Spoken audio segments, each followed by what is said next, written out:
Welcome to Ask Me Anything, featuring spiritual medium and psychotherapist Kellee White.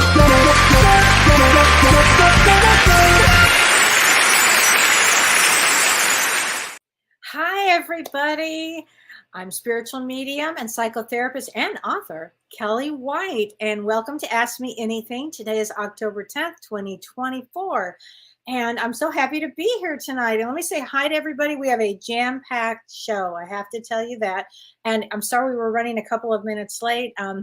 Our times were, believe it or not, everybody was off by a couple of minutes. So anyway, here we are. And hi, Nancy. Hi, Liz.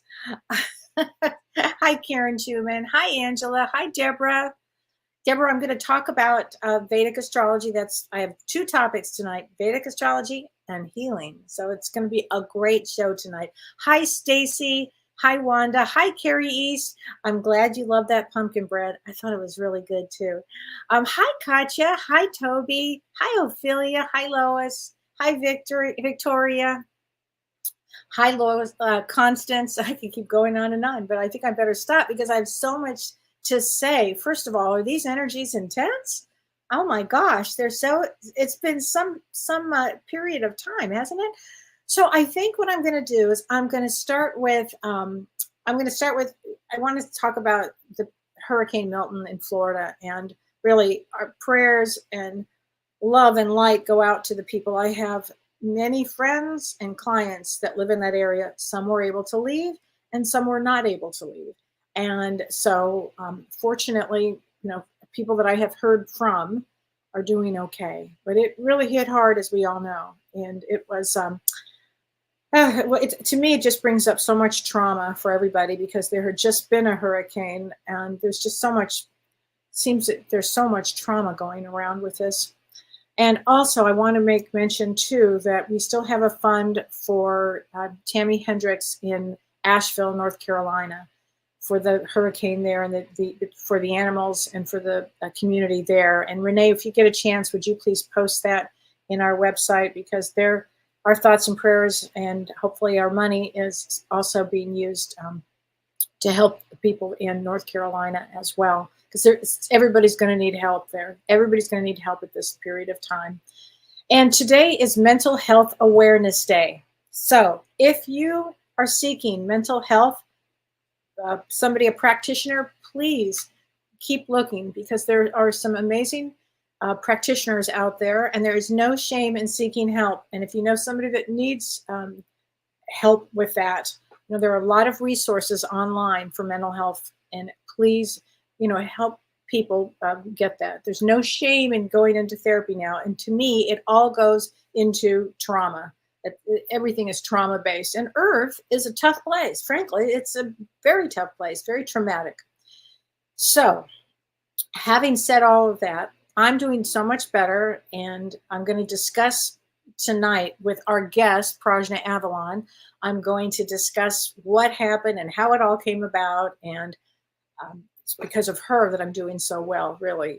It was an extraordinary experience, but I do want to tell you just a sneak thing about what happened, because after for people who don't know, I was rushed into emergency surgery in the middle of the tornado, not the hurricane, in the middle of the tornado.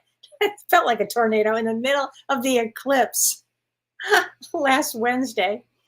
And I had to have surgery, and I had my gallbladder removed. And after the surgery and after I was in recovery, they wheeled me into my room, the hospital room, and Don was to the right of me. My husband was to the right of me, and I could see him. And to my left of me, which really surprised me, I saw my father, and my father was holding my hand and smiling and just sending me so much love and holding my hand. And I said, Don, do you see my dad? My dad is here. But Don was really busy with the doctor and the nurses and all of this, and he couldn't see what I was seeing. And I repeated it because my dad stayed there for several seconds. And it was just remarkable. And it was such a nice surprise. So always know that our loved ones are always, always with us. If we need them, they are there. So always know that. anyway, I wanted to say all that, and I really want to go into Vedic astrology and talk about this. But today I want to share something before I even discuss the difference between Vedic astrology and Western astrology. I really want to share a valuable resource that I use for my Vedic astrology blogs. And her name is Juliana Swanson. And Renee, if you can put her information up for everybody. Juliana is an incredible Vedic astrologer. And she's a consultant and a wellness coach. And her work has deeply influenced my own. If I could spend the rest of my life only doing Vedic astrology, I'd probably be so happy because I love it so much. I have such a passion for it. But I, as a medium and a therapist, I don't have that kind of time to devote to it. And I've been studying Vedic astrology for over 40 years, and I love it so much. But I don't do Vedic charts for people because I don't have the time, and I don't have the it takes a lot of time, and it takes a lot of learning, a lot of education. So Juliana Swanson, she is part of the leadership team of the American College of Vedic Astrology, and she's a professor and a provost and the dean of academics. So her insights into Vedic astrology has really been an essential part of the information that I get to share with you. And I often reference her teachings in my blogs. So Juliana's wisdom has truly been a guiding light for me, and I know her work can be just as valuable for you. So I would encourage all of you to visit her website at astralharmony.com, of which Renee is going to put up. And you can explore the depth of her knowledge, and you can follow her on social media for even more astrological insights, because her contributions to Vedic astrology has really been a treasure to me, and I'm sure they will be a treasure to you on your spiritual journey. I think the world of her. I think she's just brilliant and kind and empathic. So I would love to share her with the world if you don't know who she is. Okay, so I think that's really important. And now I do want to talk about, want to reference this, that on October 11th, that's tomorrow. That's right? Today's the 10th. Oh my God, yeah. I have to make darn sure. October 11th, tomorrow, Pluto, which I'm going to talk about, stations direct, which means it's been retrograded. It's direct tomorrow in Capricorn. It'll be in Capricorn actually in Vedic astrology until January of 2040. So a long time. And this is going to be a new phase for when it goes direct in Capricorn. And Pluto symbolizes transformation.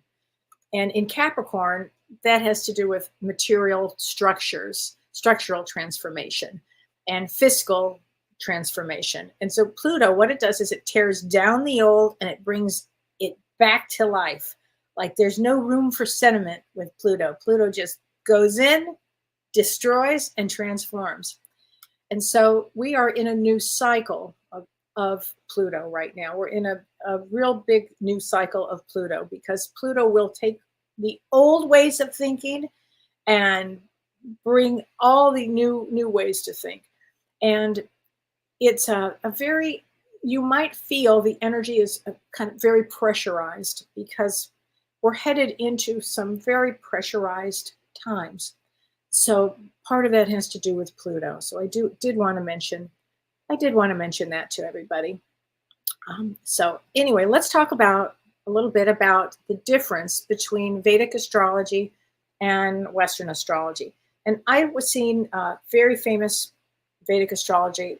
His name was Chakrapani for my whole life, actually. And when I was 20 years old, he said to me, "Oh, you're going to do this work." And I said, "To be a Vedic astrologer? I'm 20 years old. It just wouldn't have made sense."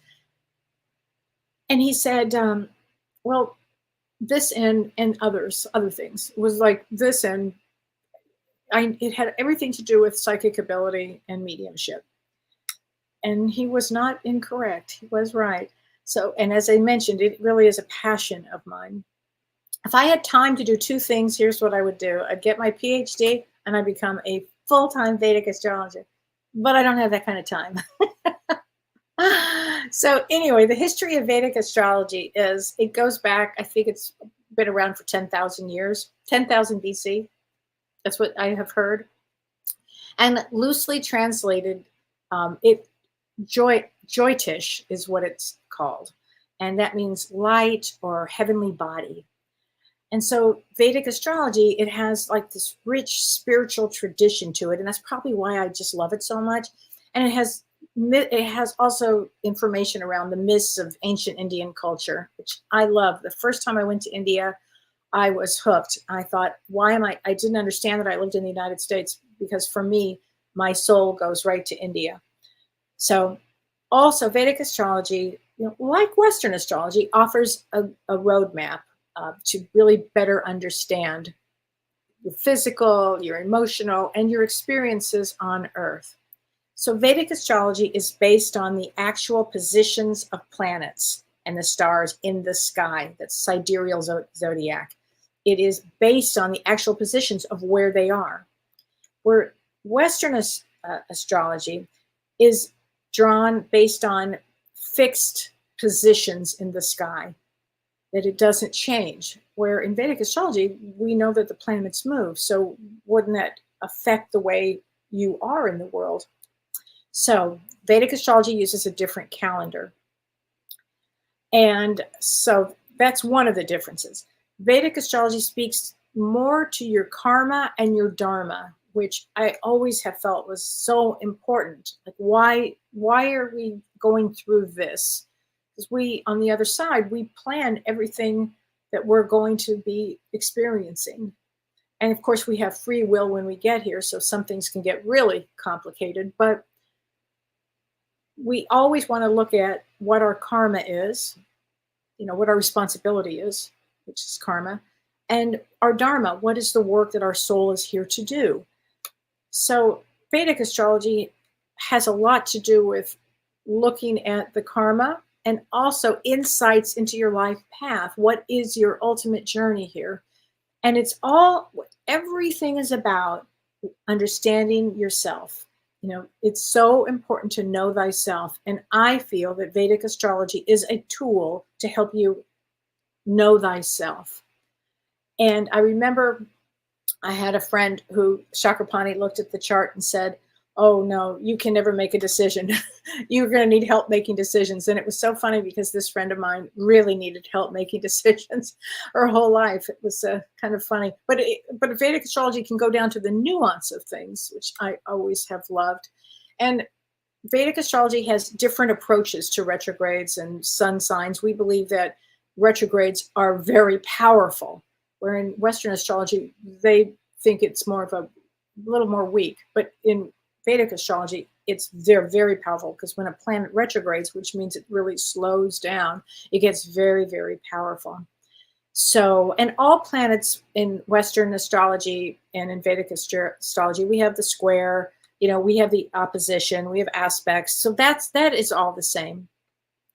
But Vedic astrology considers the moon is really the most important. I mean, the rising is important and the sun is important, don't get me wrong. But the moon is really, really influential with this, because then it looks at the person's emotional responses and the relationships and your spiritual inclinations. So that's also a big deal here. So those are some of the differences between the two. And as we get on, more and more on different shows, I'll talk more and more about the houses, and I'll talk about the calendars. And in fact, I'll even have Michelle put up a calendar that shows if you were born, if you think that you're in Aries, where you really actually may be a Taurus, or you might think you're a Leo or a Virgo, but you're actually a Leo. So I'll have Michelle put this up. We've posted it before, but I think it's always good to have that up. Okay, everybody. And now I'm so excited because I want to bring on one of my favorite guests of all times. And I want to tell you a little bit about Prajna Avalon. And Prajna is an extraordinary healer. And she graduated and was a professor at the Barbara Braden School of Healing. and I don't think I'm saying that right, but Prajna, you can come in and tell us all about that. But I'd love to welcome her. I send a ton of my clients to her because I think she's that good. So Prajna, please come on the show. Hi, Prajna. Hi, Kelly. Hi, everybody. See you, and I know you were in Brazil. And what time is it in Brazil right now? 9:20 p.m. It's past my bedtime, but I'm I'm so happy to be here. I'm so happy you are. And for people that have never met Prajna or have never had a session with her, she's going to talk about what she does tonight, because you helped me in an unbelievable situation that, and I'll tell you how spirit works, because we were talking about this earlier, and it was so amazing, because as much I send people to Prajna, we talk, we text a lot, but we hadn't spoken in a while. And for whatever reason, on October 1st, we were talking. It was like 4 in the afternoon or something, my time. And we had talked for about an hour. And we were having this great conversation, because we have an upcoming class that we're going to be talking about and teaching, which we'll talk about a little later. But we were talking about that. And at the very end, you asked me how I was doing. And I said, well, I think I have this gallbladder situation. And you just jumped right in. Tell them what you said to me. I said, you got to get the gallbladder out. And because I could just see that there was nothing that really could be done. And you even brought up, oh, people have talked to me about gallbladder cleanses, which they exist and they're good in certain situations. But I was like, no, not for you. You're going to get your gallbladder out. And then and then you said, let me tell you what I did. And you tell me about your work. So when I was graduating from the Barbara Brennan School of Healing, you got to do like a small thesis, and I really wanted to kind of prove that healing worked, because it's a subjective thing, you're there, the healing happens, and you go on your way, like what really happened. So I wanted to prove it even to myself. And I was working at a hospital at that time as an interpreter, and I've always been very connected to the medical field, and I wanted to do research on the effects of energy healing and surgery. And I wanted to go into the operating room to do this research. And as far as I know, and as far as I was told at that time, this is like 20 years ago, it was the first time a healer in the US was allowed to go into the operating room. So I did this research with the control group and the healing group, and I did thyroidectomy, so thyroid surgeries, mastectomies, and cholecystectomies, which is gallbladder removal. So I told Kelly, I was like, well, guess what? Remember my research? I know all that's got to be known about this. So it was really perfect that we were talking, and then right the next morning, I got a message from her husband saying, Kelly is in the hospital. I was like, well, timing is just so perfect, because we talked about how, I found that it's important to do a healing beforehand, to really prepare the body for the surgery, prepare the specific organs that are going to be receiving, even the anesthesia and the other medicines, prepare the part that's going to be operated on. So I said, when you have the surgery, we'll do a healing before, and we'll do a healing during the entire surgery, and we'll do a healing after. And it happened just like that, but we did get to do it all. Tell everybody how you work then, because I was in excruciating pain and rushed to the hospital and demanded for an ultrasound. And if anybody has any abdominal pain, demand an ultrasound, because this was my 4th trip to the hospital and nobody had done that. So I was grateful that in a way it all worked out. But behind the scenes, I told Dawn, call Prajna now. And tell them how you work behind the scenes. Yes. So the first thing that I did, I mean, each person is a little bit different, because the surgeries, just to kind of put this here, and then we'll go into the specifics, but the surgeries, they are really there to bring us into contact with places in us that need either a really fast reach or healing that just kind of the lighter approaches that we're using are not getting to. And like with Kelly was this incredible expansion. It has to do with just like her entire like life work. It was really beautiful. So first thing I do was connect with that. Like, what is this the specific person here for? Like, what's happening for them? So then I'm shown what's happening, the energy field, and usually the person's guides start connecting with my guides and with me, and that starts. So it's even hard to put into exact words because it's so multidimensional. So that's happening. So then my consciousness and my awareness starts expanding more and more and more and more. It's like when you start learning subject, like you start, I don't know, learning math, you know, if whatever grade it is, and then you're in college, like your vision is much broader. So my vision at this point is much broader, and it will be even broader, I'm sure, you know, as the further I go. But first thing is start aligning the energy field. And at that point, because we didn't have like a pre-crisis healing, I kind of went into a crisis control healing, which was calm the energy field, calm the nervous system, at the same time that I already started working with the area to be removed. Because it, you know, if you think of surgeries, like they're brutal. They're quite violent. It's not like a massage. You're being cut through, sometimes sawed through. It's a big thing. So if nothing happens, your body goes into shock. It's really like, what's happening? It's like being punched in the face. It's traumatizing to the body. Very traumatizing. But when you're preparing the body with the healing work, it knows what it knows what is coming.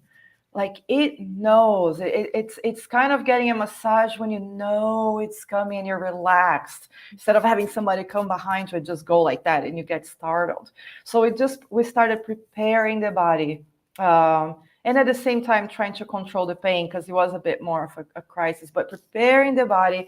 And since Kellee, you were already in the hospital, I started connecting with the doctors that were with you, because one very decisive thing on the recovery that I saw was, if we get all of the medical team connected in the same vibration, the same field of energy, the recovery is tremendously faster and easier.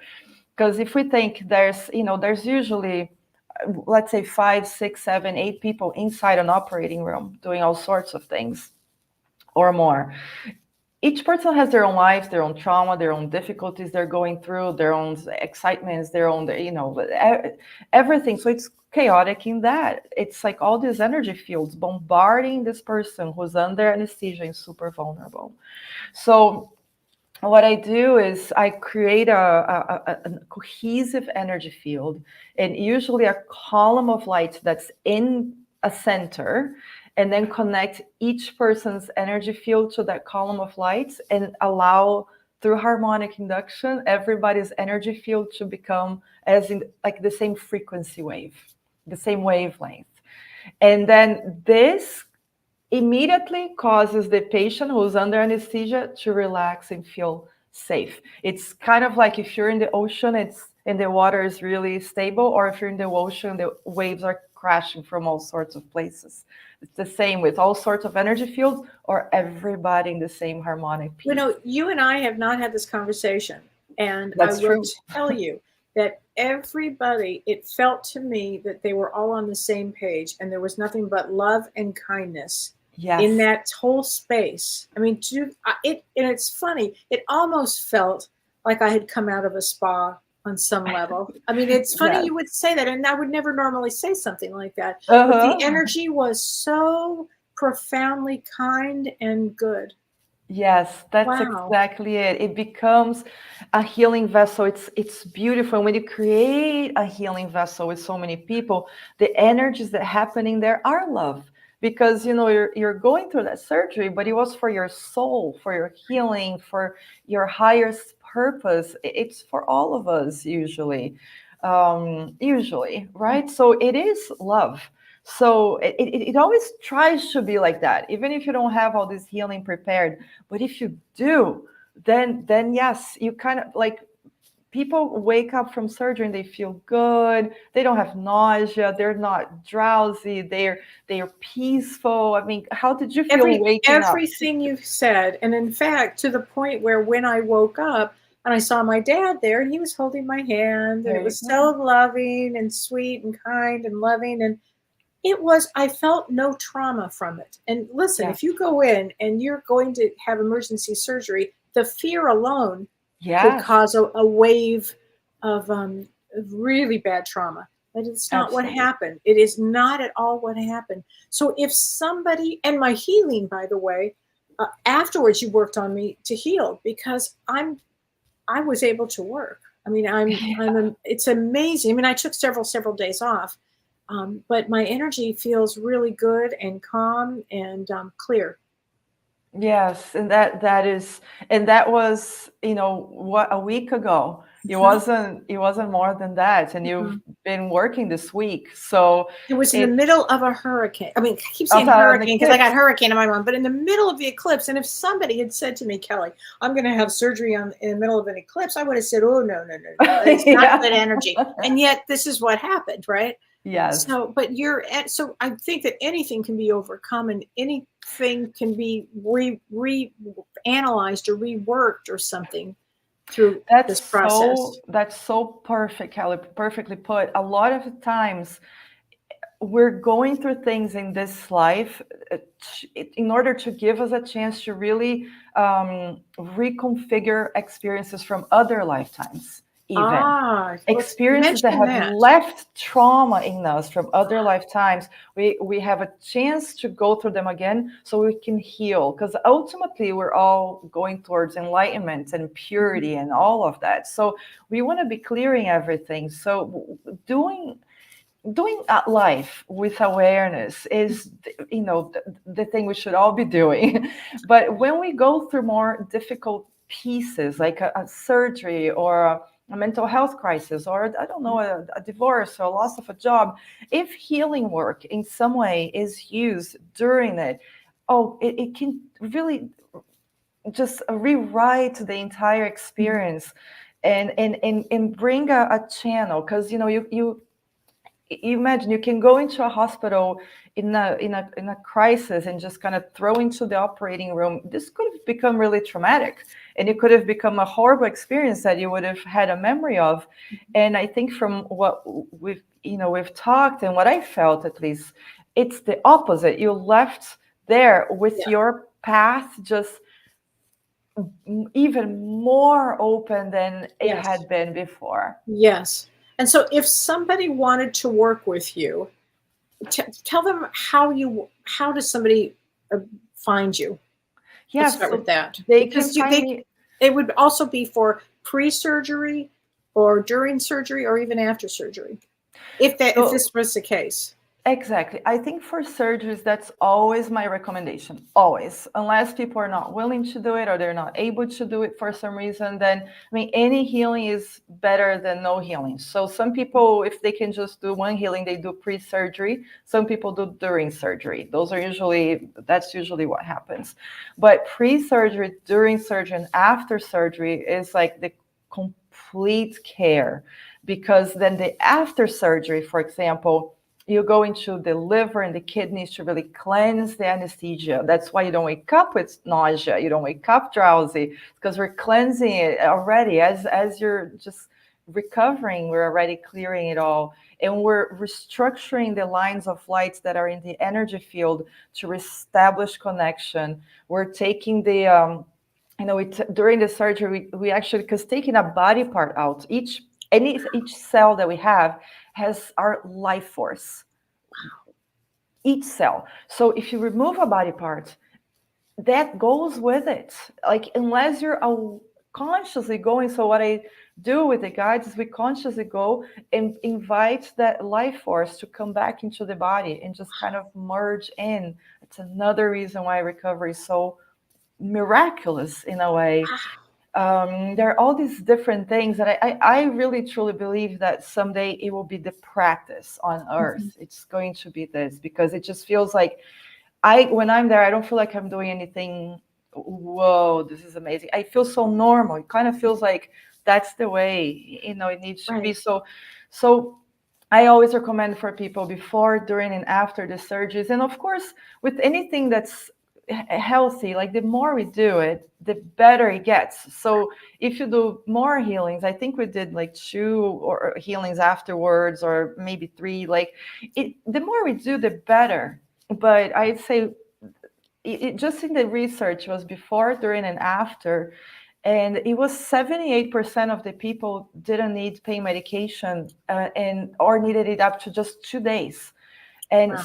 usually people took it for these surgeries up to 2 weeks, including like narcotics, and people usually didn't take those. So yeah, and you can find it through my website. You can find me through my website. There's a contact page, and then we go from there. There's, each case is so unique. Some people are able to speak before the surgery. Like with you, we didn't. It was just like, okay, Kellee's in the hospital. I'm like, okay, because Unbelievable. It was unbelievable. But yeah, and how did, when you were in the hospital doing this, yeah. when you were in school, what did the doctors say? Were they amazed? Well, they were not at first, and they were not happy that I was even there, because it's people don't just go into the operating room unless they work there. Right. So they used to have, so the operating rooms in the hospital were very big. They're usually a good size. So they had me in a chair, like in the corner somewhere, where the circulating nurse that has a chart and marks everything was. I don't know if it's charts these days. It's probably all computer. That time they were physical charts. I was like in the corner. But by the 3rd surgery, I mean, the results were so incredible that by the 3rd surgery, they asked me to be at the operating table with them. So they brought my chair literally to the feet of the patient, and I would have my hands holding, like if this is the foot, my hand would be like this. Wow. My hands on both feet the entire surgery, because they even, I mean, these are surgeons. They're notoriously, I'm honored to any surgeons that might be here, anybody that relates to surgeons, but they're notoriously a little bit harder to get through. It's a harder field. And they're a little more stubborn. And so for them to do that, and then I became part of the team. They used to write down healing hands. That's how they called it at that time. Healing hands as part of the surgery team. I mean, the people from the recovery room, I remember the first patient that left and had no pain, no nausea, no nothing. They left the hospital without pain medication. They called me there afterwards, and people were hugging, like they were hugging, because they're like, what's happening here? Wow. It's such a big deal. It was gorgeous, and way beyond what I expected. Really way beyond. I never expected people to walk out of the hospital like that. Right. And people that are going through cancer, like I work with people that are going through chemotherapy or radiation. People that are having radiation, their skin doesn't get burned. Wow. Like their skin has no effect if we're doing weekly healings. Or people that are going through chemotherapy. I spoke to a patient today. She's like thinking weekly chemotherapy for, I think it's like 6 months now. And she's like, oh my gosh, this is amazing. I never thought the journey was going to be so beautiful. I mean, you don't usually hear that from, right. It's amazing. So you can mix Western with Eastern. Absolutely. It's the thing with, we are energy. Before we come into a body, we are energy. That's our origin. That's our source. So the body, the physical body, is secondary. So if we're working just in the physical body, the origin, where things are before they come to the physical, they're still there. That's why a lot of things come back. That's why it takes time to heal. But if you're working in conjunction, it's true healing. And then if you're doing healing work more throughout your life, you kind of prevents a lot of things. Honestly, you can see things in the body years before they actually show up. Well, I will tell you, I think that your work is going to get more and more important. I mean, it's always been important. I think it's going to get a lot more important, because right now we have, with this eclipse that we just had, which was in K2 Virgo, for the next several months, Virgo is all about health. So people's health issues will come out, whether it's Wow. cancer, whether it's whatever it happens to be. And for people that are asking me about good dates, I will tell you, if you have a date, that's a good date. And the reason I say that is because of what happened. I would have never guessed in the middle of an eclipse. But if you have a date to have some surgery done, do it. Just do Yes. it. Because this is a time period that all of us will be looking at our whatever it needs to be healed, whatever that happens to be. And as you were saying, it could be a lot deeper than you think. I mean, the healing is deeper than you think. It maybe you have to have this removed, but in actuality, it's something deeper than that even. Absolutely. I felt a lot of people, they needed to be touched in a deeper way. And surgery is you're in the body, you're literally inside. So sometimes when I was with some patients, I could see their spirits being taken, and their guides would, and they would kind of be with their guides, and they would kind of have a meeting, like a healing meeting. I wasn't really, aware of that because it was personal, but they were with their guides in places in the person's energy field that maybe hadn't been touched by love or kindness or healing, because of so much of the armors that we create. We're getting the chance to be touched there, and this will massively transform anybody's lives. I mean, we don't know exactly how, but you transform somebody forever. Forever. It can't not, when you're touched with love. And of course, we're talking about a beautiful, healing, loving environment. That's why it's important that we're always so aware of who we're with in our lives. That's so true. So there's a question here, a lot of questions, but tell me, what is, Amy Augustine asked, she says she has knee issues. What's the spiritual issue tied to knees?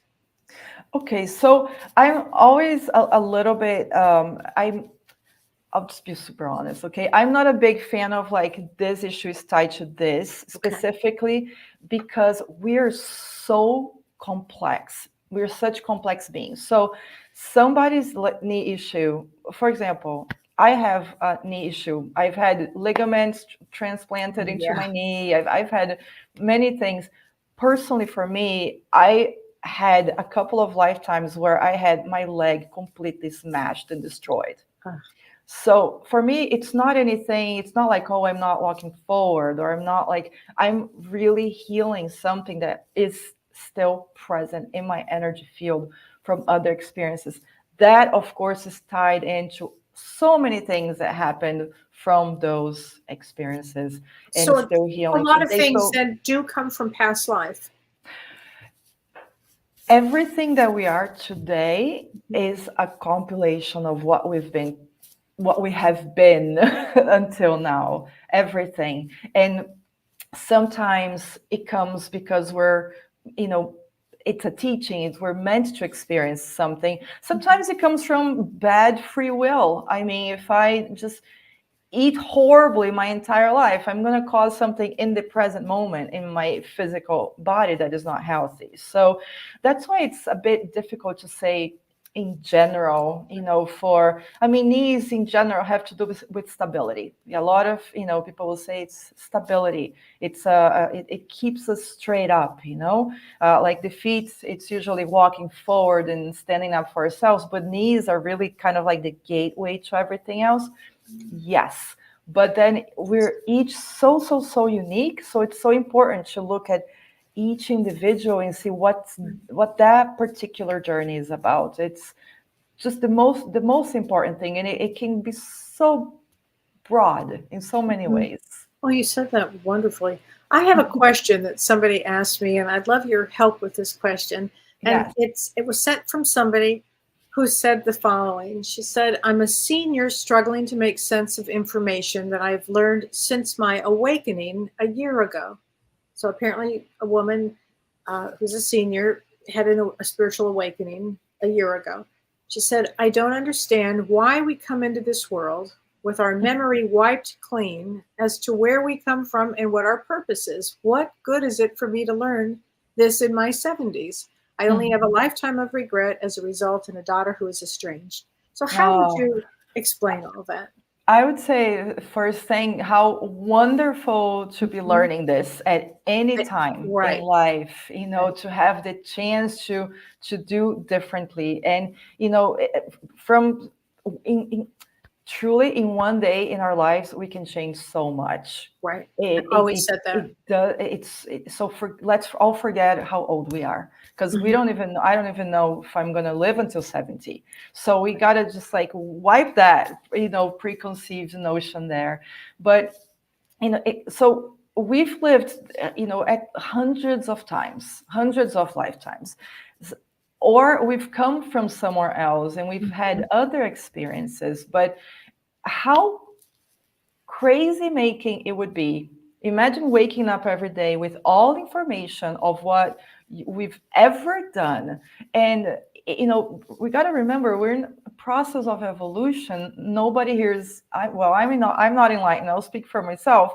And I'm still evolving in this life. So I definitely come from some things that were not good. So imagine if I'm remembering that I, killed that person, like the person that is my sister now, and that I killed them, or that they killed me, or that, I lived somewhere else that was so much better, and now I'm here. I mean, memory wiping is a blessing. Memory forgetting is a blessing because it gives us a blank slate. Well, and the idea behind that was that it's free will here. So on the other side, there's love and compassion and empathy and all the things that need to be here on Earth. And so when we're born here, we do start fresh, if you will, but we carry with us all the karmas with us. Exactly. But it's each moment, and especially if you've been spiritually awakened, well, then every moment is an opportunity to experience gratitude or experience love or to experience kindness. And that has everything to do with awakening your consciousness. I mean, it's all about advancing our consciousness. Oh, that's so beautifully said, Kelly, because it's really, a lot of people say, oh, what was, what did I do in this past life? Or what's this in my body related to the past life? I always say, doesn't matter. Like if it's important, the guides will bring it, but it doesn't matter. What matters is this kindness, love, positive intention, helping others. We gotta remember this. We're not here just for ourselves. We always have time to help another, however it is. It's so important. This will automatically, karma is a heavy word, right? Because it kind of feels like means responsibility, really. Yes, exactly.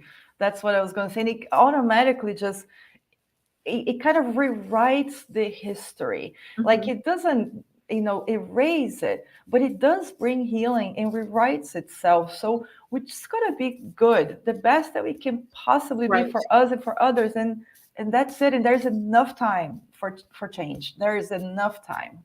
I agree with that.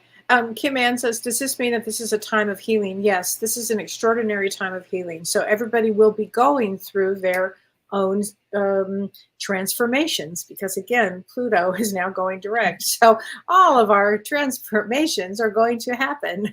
Kicking or screaming or, getting into an ambulance to the hospital. That doesn't matter. Things are going to change.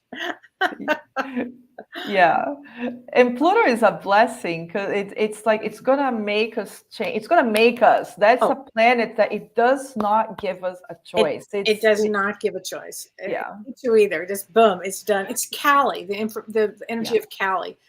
Complete transformation. And so Judy Winchell says, you talk of physical healing. Is it the same true for mental, to be healed mentally the same way? Great question, Judy. Thank you. Yes, it's since it's Mental Awareness Day. Tell me, how do you work with this if somebody has depression, anxiety? Yes, so different concepts, but a same concept at the same time, because again, everything is in the energy field. So Kelly was having the gallbladder issue. I was looking at the gallbladder and then looking the threads. Like energy is like, there are threads that connect to this chakra and that chakra in this energy field and this life task. And then I followed. With mental health issues, it's the same. It's like, what is linking this. It's usually a little bit more complex because it's usually longer term, a little more chronic than just like a gallbladder that got sick, got taken out, healed, and that's it, right? So it's a little bit more of an involved process, just like it is in therapy. Like gallbladder, you go to the hospital, you heal it. Regular psychotherapy, you keep going. So, well, I would think that you would. So for me, when I see somebody who needs some help mentally, it often has to do with trauma. Like, where were they traumatized in their life? What's going on that has triggered something here? And I would think that your work would set the energy for love and kindness and healing, or healing energy for that, just like you did in the surgery room, where all of a sudden everybody, I mean, there was not a grump in the bunch. And I have had many surgeries before. There was not a grump in the bunch. I couldn't believe it. It was unbelievable. So here's a question from Evie Freddy. She says, Kellee, for a lady who has stage 4 breast cancer, who's going through radiation, would it work to be in touch with you, Prajna? She's an amazing woman who's very spiritual. Yes, of course. I mean, until we leave the body, there's work that we can do on ourselves, right? There's never not something that can be done. So again, it's the specific person. So we would look at her and be like, okay, what can be done for her to support her in her process? It's always worth it. It's always worth it, for sure. So Lee Starr says, how do we meet with you, Prajna? Is it through Zoom for a healing session? Yeah, so I usually do it through WhatsApp, which is an app on the phone. It's a free app. It's a free app, and it's usually a voice call because I get more distracted when I'm a very internal person. So if I'm on the Zoom call with the person, it's a bit more distracting, and I get away from actually feeling things deeper. So it's usually a voice call, and I just kind of just close my eyes, and as I hear the person, I kind of travel more directly to where they are. And I've actually heard from many clients that they prefer it too, because they can just lie on their beds. They don't have to worry how they look. They don't have to get their hair done. They don't have to shower. They don't have to. It's easier for everybody. Like a lot of people, actually, I've never had anybody say, oh, I wish we did it differently. I mean, for me, with you, you will talk for a couple of minutes in a session. You'll talk for a couple of minutes, see where the person is. And then you just either rest or lie down or sit down or whatever. And you can feel the energy moving. I can feel the energy. So if you have a session with her, it's really quite extraordinary. You can feel it. Laura Crum says, which stone are you holding, Prajna? It's a Chinese fluorite. Okay, so I took out my fluorite. I had no idea. Way. I had no idea. That's so funny. This has been with me all day today, the fluorite. I can't believe you just said that. Thanks for asking, Laura. That's such a great question. I love it. And they're really similar in color because they can be very different. Ours are very similar in color. Really, we did not plan this. That is amazing. So beautiful. I'd love to have that. I love it. Wow. Tina Regina says, so love the show tonight. You two are so inspirational and so much understanding. Thanks, Tina. Well, we also have something we also want to talk about that's really important to both of us. And it goes on, if anybody's familiar with the term neurodivergent. It's a great term that is now used. And Prajna and I are going to be teaching a class on autism coming up in March or April. So if you feel you're in this category or in this special zone, or you have children or grandchildren, you may want to take this class. And let's talk a little bit, Prajna. Yeah, and if it's a term, and a lot of people don't like using it because it kind of labels you somehow. But I love it, because it explains what it is to me. It explains to me a lot of parts of who I am, and the wonderful parts of autism, and then the challenging parts of autism get also explained. So, and I would welcome anybody here that considers yourself a highly sensitive person, or you have a hard time being in this world, to join us. And I'm not saying, oh, you're autistic for that. It really covers a large swath, if you will. Yes, there's the divergency, there's ADD, ADHD is a It's all a different spectrum. type. There's, there's dyslexia. So there's different types of neurodiversity, which have different roots, but it's all a different kind of people that are here. And the specific struggles that this kind of configuration, this energetic configuration, which is usually a much higher vibration than where the earth is at, what that brings. So it's very dear to me as an autistic person, and it would just be incredible to be able to share and kind of help us really embody and understand more of what's happening. There's a lot of talk, in the past few years of there's so many more diagnoses of autism. We were talking about this before the show. I think just a little sneak peeks, like one of them is a lot of the children that have been born in the past, I don't know, 10 years or so, and more, they're way much higher vibration than what this planet is. They're galactic, and they're high vibration. They're high vibration. They may not have had a body, or they may have had it's just been a few times. They're trying to get used to the body. And their sensitivities of everything are different. But these are the people that are our healers of the world. These are the people that are the bringing in the new age of the world. And they're really, they're extraordinarily gifted. And so I think we are going to be teaching a class about that. Yeah, it's looking at it from a different lens and a different perspective, and hopefully starting to set the tone for all of, maybe someday we won't have the title autism either. It's just going to be like, wow, this is how we are, because it's, and the earth will equalize with those vibrations. So we're very excited. It's funny because I was diagnosed at 40 with ADD. And I'm like, the term ADD in those days was like, it meant in those days, like dumb 10-year-old boy. Has nothing to do with that. Exactly. Zero. I mean, it was just such ridiculous, but it's a gift. All these things are a gift. That's the way I view them. Totally. Yes, they're gifts, kind of like surgeries, they're gifts. They're gifts. But we got to look at how are they gifts, and these things are so talked down. Just so we're going to explore the beauty and the possibilities, and even to increase and enhance our lives, through all of this. Mary Holland says, I have ADHD, anxiety, depression, lifelong issue, an intuitive, very sensitive to light, sound, have experiences quite a bit of trauma in this life too. Oh, honey, we can both relate to this. Yeah. Read my book. We can relate. Read my book. It's called Cracked Open. If you haven't read it, read it. I talk a lot about this because to me, ADHD is all about attention deficit hyperactivity disorder is all about energy that it's too much for the body, and we're sensitive beings, and there's so much energy that comes through, and if you're not able to express the energy, it goes down into depression, and your vital life force goes down, and then it tries to get back up, and it causes anxiety and depression. And so I would say, I always say this, and I mean this with all my heart: be yourself, and then be more yourself. And that really helps, because when you are feeling like so anxious and so depressed, it's not a place for you. You can't really express yourself. It comes out in that form.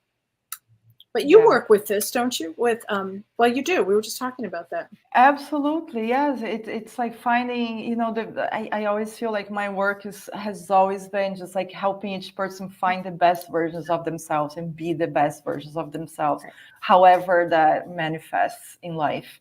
And we all can be, gosh, if we knew the possibilities of who we truly, truly, truly are, all of us here, it's limitless. So there's so much to be explored, and sometimes we have to adjust in how to be here. Like with the autism, it's a bit of the opposite. It's just way too overwhelming. So you gotta learn different ways of being yourself so that you can thrive. You see a lot of kids when I was a kid, I didn't know this. My father said I used to bang my head against the wall repeatedly. all Oh the my time. gosh, that's a sign right there. That's Exactly, a but trait. they didn't know. So that's why there's Oh. so many more diagnoses these days, because the diagnostic process is so much more clear. Like I used to hide inside closets. I used to go up on the roof and be there all day long because I didn't want to talk to people. So I still feel like that these days, but I've learned in different ways how to support myself while being overwhelmingly overwhelmed all the time on this planet, but being my best self, and then use the gifts, which is creativity and sensitivity and pure love and empathy. You know, autistics are not non-empathics, they're just overwhelmed. They're very empathetic. So, you know, we're going to be talking about all of this like beautifully with the ADHD and the autism. We're going to we're going to cover the whole spectrum of neurodivergent, which does include ADHD all the way to autism. It covers all of it. And the class will be on Zoom, and we'll start promoting it probably in January. So look for it in January, and we'll be talking about it. But it'll be a great class, and I think it'll be one that everybody needs to learn about, because our planet is shifting. We have some highly, highly specialized children, souls, I should say, on our planet now. And we need these souls, because this is a very tough time. And before I forget, I have to do one thing, because it's very important to me. Vicki, if you're watching, here's a card from your beloved husband, Mike. Here you go, honey. We are so connected. I had to do that, Vicki, for you. I didn't forget. I wanted to put that out for you. And if anybody wants to see Prajna, the best way to reach you, Prajna, is from your website? My website, yes, the contact page on my website, and then you get a reply, and we'll find a time and get things going, you know, one session at a time. I always say that, just because we're one day at a time, right? So one session at a time. And she's great. She's invaluable. I have to tell you, everybody. I mean, I love teaching with Prajna. And Prajna, we taught Lemuria and Atlantis. I mean, we have taught we have a crystal class coming up, which will be great too. And we love to teach together, and we really love to be together. So all of this is really good. And I have to respond to this comment. Cheryl Fuchs, she said, regarding my book, I've only read the preface, and I was overcome with emotion. You described everything I wondered about myself. God bless you, Cheryl. I really appreciate that. I'm getting a lot of responses like that. So I really, from the bottom of my heart, for the people that have read my book, I truly, truly appreciate it. And it is available on Amazon, and it is called Cracked Open. And my goal is to crack everybody open spiritually, so they can know who they really are. You know, I think you do. You do. You're amazing. You're a gift. You're a gift. You're a gift. Well, listen, everybody, join James and me on Monday, because on Monday we have Linda Backman on our show, Dr. Linda Backman. And she wrote one of my favorite books, Souls on Earth. And I love Dr. Linda Backman. I'm so excited. She worked with so many wonderful people. You guys are just going to love her. So join us on Monday, and then I'll be back on Thursday. And you can reach me. My November calendar is up for this November. I think I have some spaces there. And Prajna, people will reach you on your website. And we hope to see you soon, honey. Thanks for joining me tonight. Thank you so much. You've been listening to Ask Me Anything, featuring spiritual medium and psychotherapist Kellee White.